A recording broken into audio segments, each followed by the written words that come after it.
Varicose veins కి సరైన చికిత్స కోసం సంప్రదించండి ఎవిస్ హాస్పిటల్. నమస్తే, వెల్కమ్ టు సుమన్ టీవీ. ప్రస్తుతం మనతో పాటు దివ్య విశ్వశక్తి పరివార ప్రచారకులు ఓం స్వరూప్ గురువు గారు ఉన్నారు. వీరితో ఈ రోజు మనం కొన్ని సందేహాల గురించి మాట్లాడుకుందాం. నమస్తే గురుగారు. శుభమస్తు తల్లి.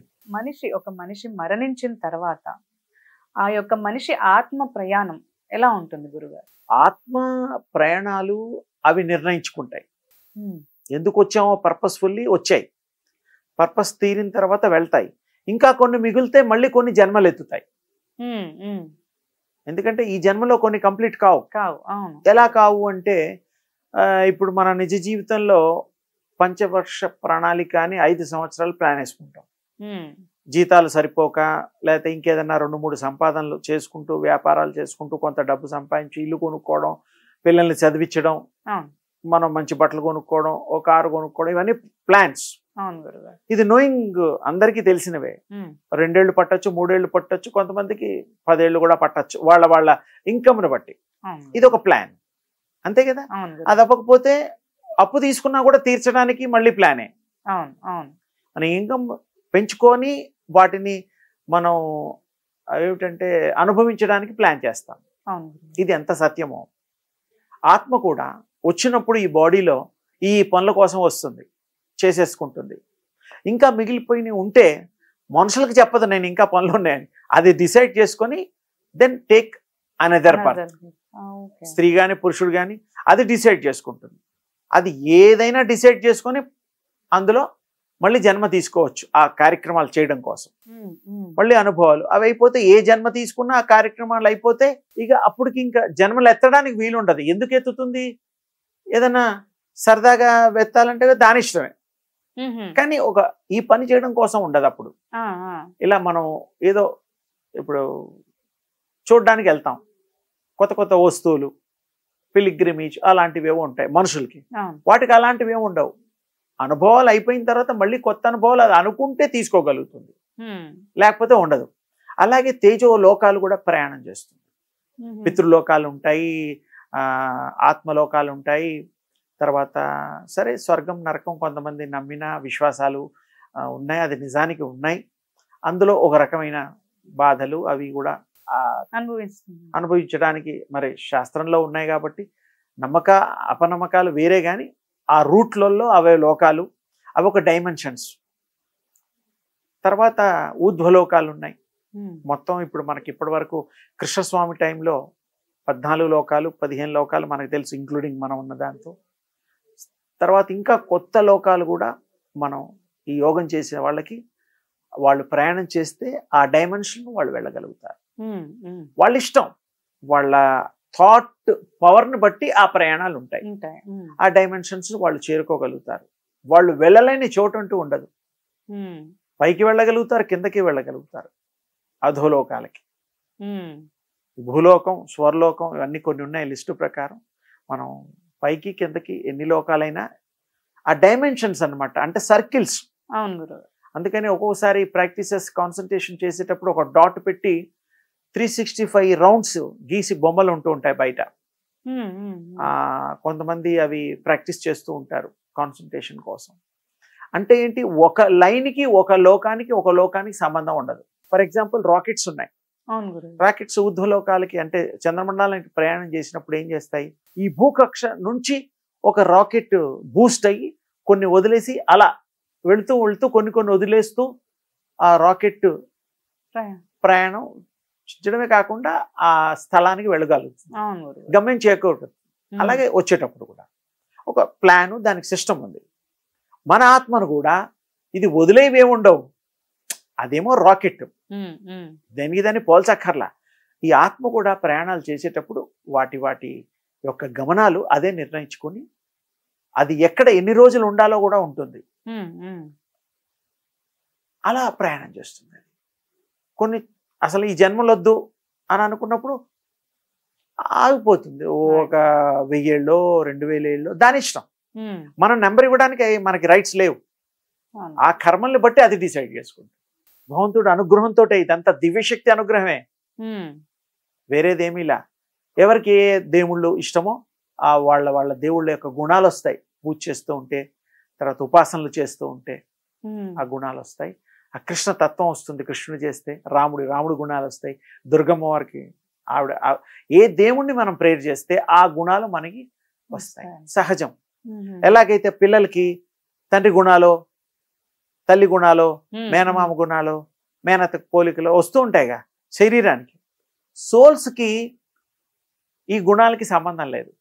సోల్స్ జీన్స్ జెనెటిక్గా డిఎన్ఏ పద్ధతుల్లో ఈ స్కిన్స్ ట్రావెల్ అవుతూ ఉంటుంది. అందుకనే డాక్టర్లు అడుగుతూ ఉంటారుగా, ఏమన్నా మీకు మీ తండ్రికి ఉందా ఈ జబ్బు, మీ 3 తరాలు ఎవరికన్నా ఉందా, స్కిన్ డిసీజ్ కానీ లేకపోతే హార్ట్ డిసీజెస్ కానీ ఇంకేమన్నా ఉంటే, లివర్ ప్రాబ్లమ్స్ అవి అడుగుతారు. ఎందుకంటే వాళ్ళు కూడా వాళ్ళ దృష్టికి వచ్చింది, నమ్మారు.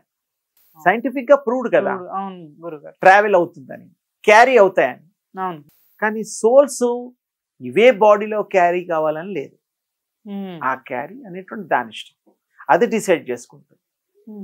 మనకు తెలీదు, మన ఇంట్లో వాళ్ళు మళ్ళీ మనకే పుడతారు, పిల్లలుగానో లేకపోతే ఎవరో పుట్టచ్చు, పుట్టకపోవచ్చు, దాని ఇష్టం, సోల్ ఇష్టం. అది గనక ఈ వీళ్ళల్లో బాగా కనెక్ట్ అయి ఉంటే రావచ్చు, కనెక్ట్ అవ్వడం నచ్చి మళ్ళీ నేను ఇందులో అంటే వీళ్ళతో సఖ్యత చెంది వీళ్ళ మీద అభిమానంతో అనురాగంతో అది ప్లీజ్ అయ్యి ఇంకా కొద్ది రోజులు మళ్ళీ ఇదే ఫ్యామిలీలో ఉందో అనుకుంటే వచ్చేస్తుంది, సందేహం లేదు. దాని ఇష్టం. మనం రమ్మని కోరచ్చు, మన ఇష్టం. ఫైనల్ డిసిషన్ ఈజ్ దాని ఇష్టం. రమ్మంటే ప్రతి వాళ్ళని పోయిన వాళ్ళని రమ్మనంగానే మనకు కుటుంబంలో వచ్చినట్టు కూడా మనకు తెలియదుగా, తెలుస్తుందా? ఇంకోటి, అందుకని ఈ ఉన్న బాడీని కంటిన్యూ చేయడానికి గతంలో కొన్ని టెక్నిక్స్ పెట్టారు. దింపుడు కళ్ళాలని ఉండేవి చనిపోయినప్పుడు ఊళ్ళల్లో, సిటీలు కానప్పుడు దింపుడు కళ్ళాలు ఉండేవి. 3 చోట్ల ఆపేవారు. ఇంట్లో కొద్ది సేపు ఉండేది, ఇంట్లోంచి బయలుదేరిన తర్వాత శ్మశానానికి ఎంటర్ అయిన తర్వాత ఒక చోట, అక్కడ 2 సార్లు ఆపేవారు. 2, 3, 4, 5 గంటలు కూడా ఆపేవారు.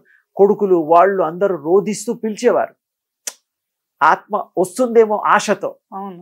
కొన్ని మళ్ళీ రావడం, బాడీలో ఎంటర్ అవ్వడం, బతకడం. అలా 5-6 సంవత్సరాలు 10 సంవత్సరాలు బ్రతికిన దాఖలాలు మన పూర్వీకుల్లో చెప్పడం వినడం చూసాం. అది సందేహం లేదు. ఒకసారి అంతే, మొన్న కూడా విన్నా ఇలాగే, ఈ మధ్య కూడా జరిగాయి. అంబులెన్స్ లో చనిపోయిన తర్వాత జస్ట్ రీసెంట్లీ 1 month బ్యాక్ తీసుకెళ్లిపోతూ ఉంటే మళ్ళీ లేచాడు వాళ్ళ హస్బెండ్. చనిపోయిన నిర్ధారణ చేశాక. అవును, శ్మశానానికి తీసుకెళ్తున్న దారిలో. అందుకని ఇవి జరగచ్చు. దింపుడు కళ్ళం అనేటువంటిది ఒక కార్యక్రమం క్రియ ఉన్నది.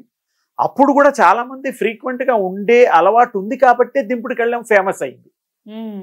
పోయినవాడు ఇంకా రాడంటే దింపుడు కళ్ళం అనే సిస్టమ్ ఉండేది కాదు. తీసుకెళ్ళి అక్కడ పెట్టేసేసి ఏమో చేసేవాడు. వస్తువారేమో పోయిన వాళ్ళనే ఒక ఆశతో వాళ్ళు పిలవడం అది ఇది ఉండేది. ఇప్పటికి కూడా అక్కడక్కడ రేరు, కలియుగంలో చాలా తక్కువ, కానీ జరగడానికి అవకాశం ఉంది. అలా సేమ్ బాడీలో ఎంటర్ అవ్వడం కూడా అవకాశం ఉంది. అదే ఆత్మ కదా, అప్పుడు సోల్ ఎంటర్ అయినట్టే కదా. సోల్ ఎంటర్ కాకుండా ఇంకో సోల్ రాదు, సేమే వస్తుంది. అది దాని ఇష్టం ఉంటే. ఈ మధ్యకాలంలో యోగులు చాలా మందికి ఉన్న మామూలు కామన్ మ్యాన్కి తెలియదు. ఆ మధ్యకాలంలో మీకు గుర్తుండొచ్చు, 1800 చేంజ్ దీంట్లో సాయిబాబా గారు కూడా, షిర్డీ బాబా గారు కూడా ఏంటంటే ఆయన 3 days డాక్టర్స్, అప్పట్లో బ్రిటిషర్స్ చాలా సిస్టమేటిక్ గా చూసి నాడి పట్టుకొని అంతా చనిపోయారు, తీసేయండి, సూచకాలు అవన్నీ వస్తున్నాయి, వద్దు, ఊరంతా పాకేస్తున్నాయి, భయపెట్టేసి ఇది చేసి ఇచ్చేస్తే వాళ్ళంతా పట్టుబట్టి 3 రోజులు అయిన తర్వాతే తీస్తాం కానీ ముందర దియ్యమని. ఆఫ్టర్ దట్ నిద్దట్లో లేచి ఆవలిస్తున్నట్లుగా వచ్చి స్వామివారు బాబా గారు లేచారు. అది చరిత్ర ఈ మధ్య కాలంలో ఉంది. అలాగే భూగృహంలో ఉండే మన సాధకులు ఉన్నారు, వీర బ్రహ్మేంద్ర స్వామి గారు. ఇప్పటికీ ఆయన అక్కడ కొంతమంది రాత్రుల పూట ఆ శబ్దాలు, ఆ యొక్క కంఠం వినబడుతుందని కొంతమంది చెప్తారు. అది ఏంటంటే ధైర్యం చేసి పడుకునే వాళ్ళకి వినబడుతుందేమో, చాలా మంది మరి వెళ్ళని వాళ్ళకి తెలియదు. కొంతమంది ఆయన సొంత కొడుకు ఆ పైన ఉండే కప్పు తీశారు ఆ టైంలో. ఆయన అందులో వెళ్ళిన తర్వాత అప్పుడు ఆయన వార్నింగ్ ఇచ్చారనమాట, తెయ్యి మాక అట్లా తప్పు అని చెప్పి మళ్ళీ ఎప్పట్లాగా అది కప్పు వేయడం జరిగింది. అలాగే వాళ్ళ కూతురు సంతతి వాళ్ళే ఇప్పుడు ఈశ్వరీబాయి అని ఆయన కూతురు సంతతి వాళ్ళే అది చూసుకుంటున్నారు. అది ఇంకా ఉన్నట్టే లెక్క. రాఘేంద్ర స్వామి కూడా ఉన్నట్టే లెక్క. ఆయన కూడా ఇలాగే ప్రాణం ఉండగానే అందులోకి వెళ్ళి సమాధి స్థితిలో ఉన్నారు. అలా చాలా మంది ఉన్నారు నార్త్ లో, సౌత్ లో. మన చిన్న బాలయోగి, పెద్ద బాలయోగి వాళ్ళు కూడా మొన్నటి వరకు ఉండేవారు. తర్వాత సరే ఈ శరీరాన్ని వదిలినట్టు ప్రూవ్ అయింది. ఆయన ఉన్నప్పుడు కూడా 40 ఏళ్ళు 30 ఏళ్ళు అన్నాహారాలు మాని కూడా యోగం చేసుకున్న చిన్న బాలయోగి, పెద్ద బాలయోగి కూడా మనకి సాక్ష్యం ఉన్నారు. తర్వాత శరీరాలు వదిలినట్టు ప్రూవ్ అయింది వాళ్ళిద్దరు. ఇంకా మిగతా ఉన్నాయి కొన్ని. అది వాళ్ళు ఇన్ అవుట్ అవుతారు, ఇంగ్లీష్ భాషలో ప్రవేశిస్తారు, వెళ్ళిపోతారు. మనం కొన్ని ప్రదేశాలకు వెళ్ళినట్టుగా అవి డిసైడ్ చేసుకుంటాయి. అంతగా శక్తి ఉంటుంది రావడానికి, వెళ్ళడానికి. అలా ఆ స్టాండర్డ్స్ లో ఉండే కొంతమంది వేరే సోల్స్ ఉన్న ఆత్మలకి తెలుస్తుంది. అంటే మనుషులకు కూడా వాళ్ళు మరల జన్మ తీసుకుంటారని తెలుస్తుంది. అంటే వాళ్ళకి ఆ స్థాయి ఉండాలి. ఉన్నప్పుడు తప్పకుండా ఆ జ్ఞానం, పరాజ్ఞానం ఉంటే తప్పకుండా ఆ విషయాలు తెలుస్తాయి. ధన్యవాదాలు. అమ్మా శుభం తల్లి.